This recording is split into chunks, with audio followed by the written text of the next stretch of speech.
Most leads don't buy right away. That's why nurture funnels are key. GoHighLevel makes it easy to build automated nurture funnels that convert. Here's how. Start with a funnel that collects emails or phone numbers through a freebie, webinar, or consultation offer. Head to automations and create a workflow. Add a series of emails, SMS, or even voicemail drops to keep your lead engaged. Don't just pitch, share tips, guides, or case studies that build trust and position you as the expert.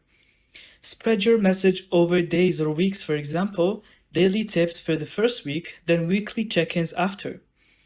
End each message with a clear action, book a call, join a webinar, or buy now. Keep it natural, not pushy. That's how you build automated nurture funnels in GoHighLevel, turning cold leads into loyal clients on autopilot. Thank you so much for watching. I hope you found this video helpful.